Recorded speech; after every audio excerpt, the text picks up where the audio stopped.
The Oregon Coast real estate market has changed a lot in the last 2 years. It's changed even more in the last 2 months. We're gonna give you a market update. All that starts now.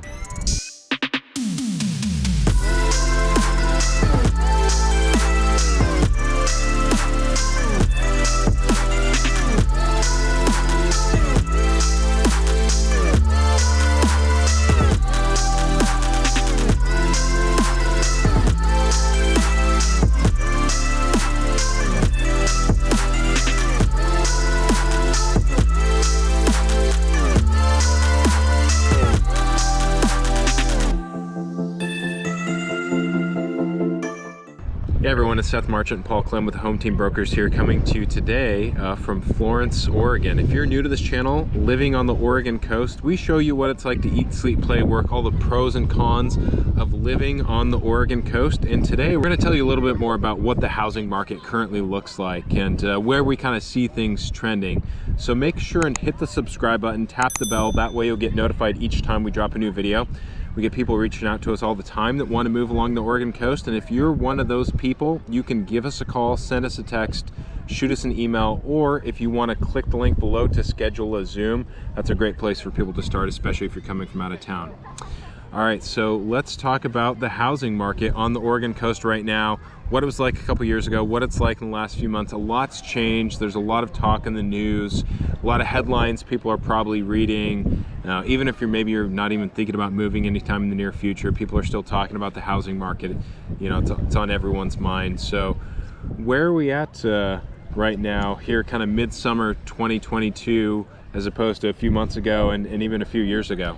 Well, I'm gonna say first and foremost, I wish I brought my sunglasses, but second, obviously there's been historic growth in the housing market when it comes to home values in the last 2 years, and you know, that's been fueled by a couple of different things.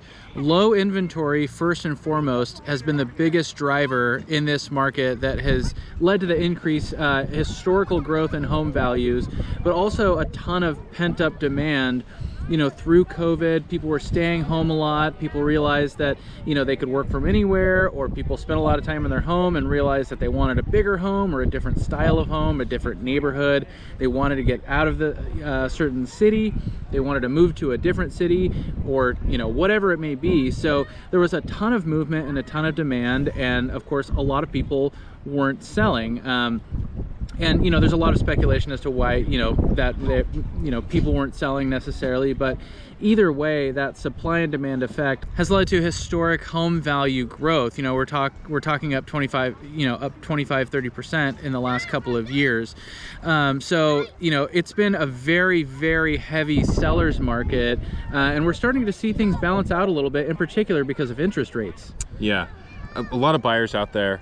A lot of millennials, you know, a lot of people I think the perception is that millennials are bogged down with student loan debt, which a lot of them are, but there's a lot of them that have been saving for a long time now, and they've got their parents to help them out. So you've got a lot of millennials that are really pent up, a lot of people double dipping, people that currently own a home and they can afford to buy a second home and then just rent that first home out, people that are buying more vacation properties.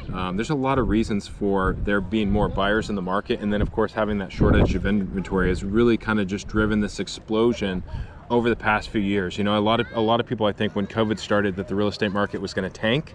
Right. I know some people kind of panic sold when COVID started, and you know, they're really regretting it now. But what people kind of didn't predict with COVID was that there's going to be this new trend towards working from home and moving out of the big cities, moving out of condos and apartments, and having more space, and having your home office space became more and more popular. So that really drove up demand, and then now we see kind of the government intervening by the Fed raising rates, making money more expensive for people to borrow to try and combat inflation, and of course that's affecting the housing market. I remember a lot of conversations a year ago where people saying, you know, we've got rates in the 3s, under the 3s.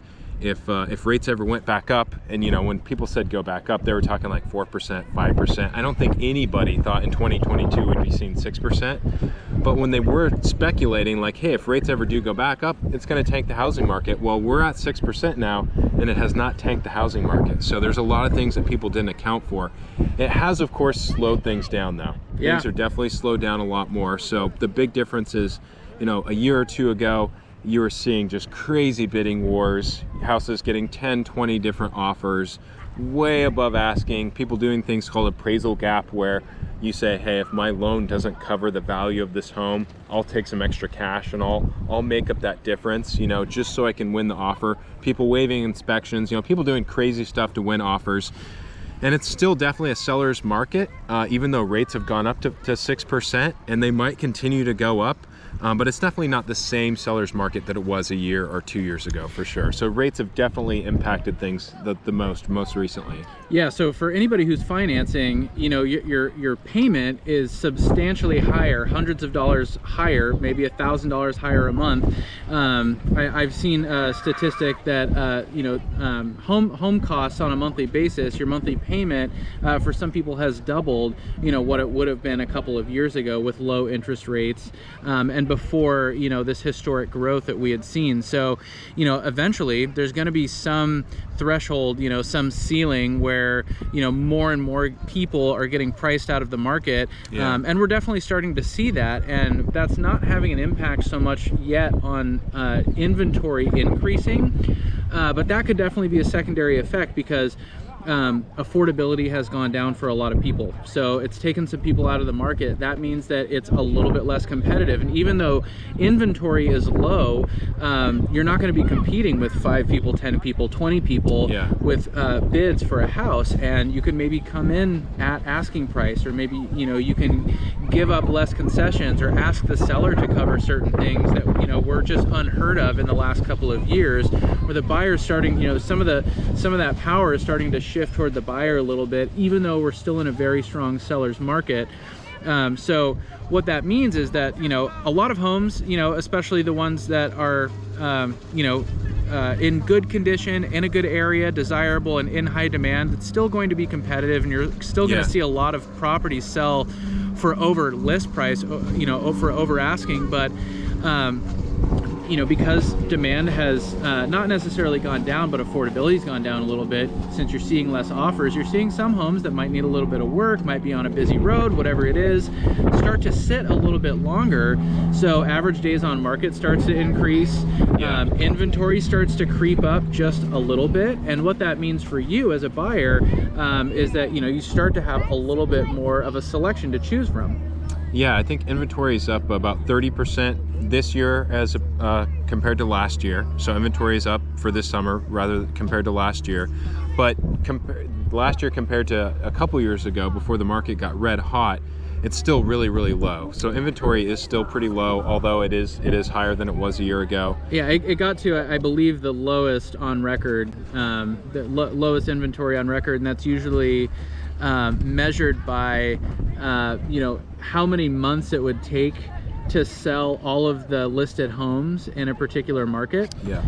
So, you know, on the Oregon coast, you're looking at the northern Oregon coast being about 2 months to sell the entire, you know, everything that's listed right now for sale. If nothing else came on the market, it would take 2 months for everything to sell. Exactly. And Coos County and Curry County are about 1.5 months.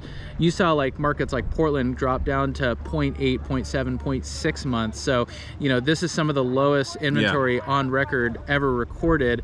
But again, you know, that is starting to creep up just slowly but surely. And a normal market is going to be more like 4 to 6 months. Yeah, so they say, I think a buyer's market starts to tip into a buyer's market around 6 months. Yeah, so 6 months, meaning if nothing else came on the market, everybody stopped selling their homes, it would take 6 months to sell everything in the current market. And, you know, inventory could, you know, increase by 50% or double, and it would still be a seller's market. Yeah.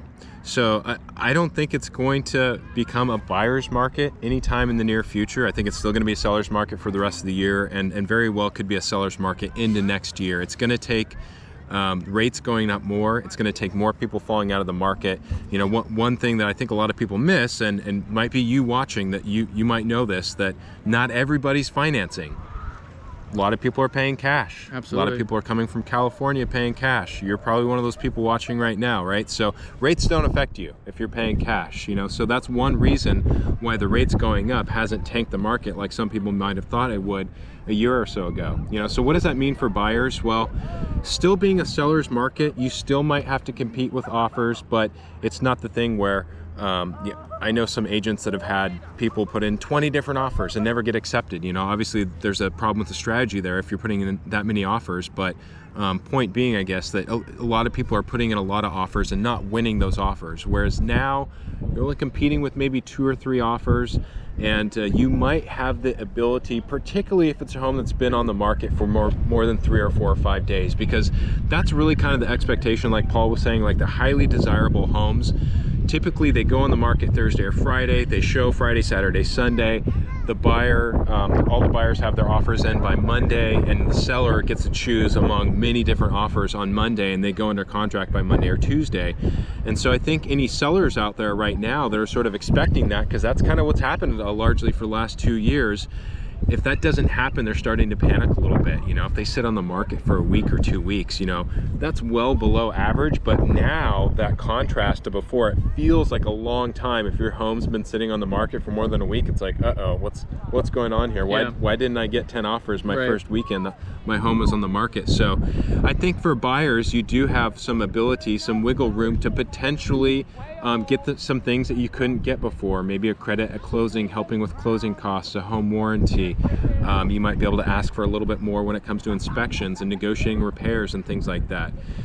Still, it's, you know, if you did have 2 or 3 offers that you're competing against, you still have the possibility that the seller might say, I'm not going to concede anything to you, I'll just go back to these other offers, you know. But you are kind of starting to see some of those openings where buyers can ask for some of that stuff and sellers can concede some stuff. So it's definitely a little bit more promising for buyers, especially if you don't have to borrow money at the higher rate now, 6% instead of maybe 3%. You know, again, if it's cash, it doesn't matter to you. But I don't see working out for buyers. I don't see like a better deal necessarily coming in the near future. Like I said, I think it'll probably just kind of level off for a while, and it's going to take way too much to tip it in the favor of a buyer's market. You know, that's going to take at least a year or so, in my opinion. So it's still a good time if you're a buyer. I think even if you have to combat those higher rates, and there are some things that we can do.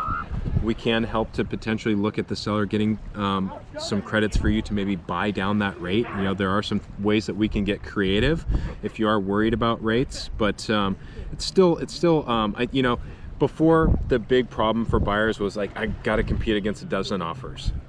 Now it's like, I got to pay that higher rate, you know. So it's always going to be something when it's a seller's market, you know, for those buyers to have to overcome. But it's definitely a good time to buy right now, and it's probably going to be just a good time in the next year or so, and then beyond that it is kind of unknown. You know, it might not become a buyer's market in 2 or 3 years. We might have just so low inventory for 5 or 10 years that it doesn't become a buyer's market for a long time.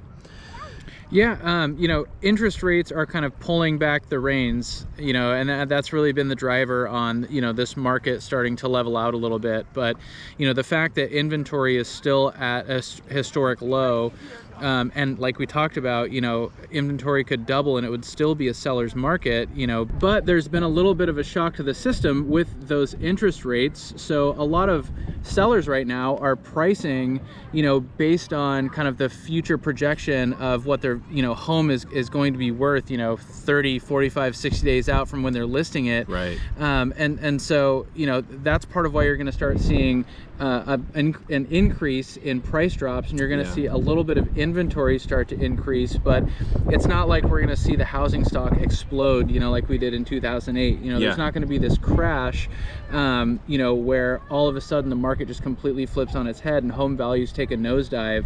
So we're looking at more of a correction, again, because of interest rates, and there in turn, you know, a kind of a leveling of growth in home value. Home values could still go up 5-10% this year, which is higher than average. Probably will. But the last couple of years, you know, 15-20% a year, you know, the market just can't keep that pace. And again, interest rates are starting to reel that back. So that's really what we're seeing. And if you have been thinking about buying buying a home at the Oregon coast, I mean, it's really the best time, you know, it's really as good a time as ever, you know, relative to the last couple of years, because you are going to have a little bit more leverage in, again, you know, maybe coming in without, you know, having to offer this crazy wild over, you know, offer price rather, that's, you know, well over the list price. And maybe you can get some of those credits and get a home warranty and, you know, down the line, and we can talk to you about kind of what those strategies are and, you know, where those opportunities might be that even a couple months ago really didn't exist. Yeah, and that's a good point too. If you're worried about rates, and there are some people that are talking about, well, the rates are going to go back down again, and that the Fed's going to lower rates and money will be cheaper to borrow, and, you know, the banks will lower rates again.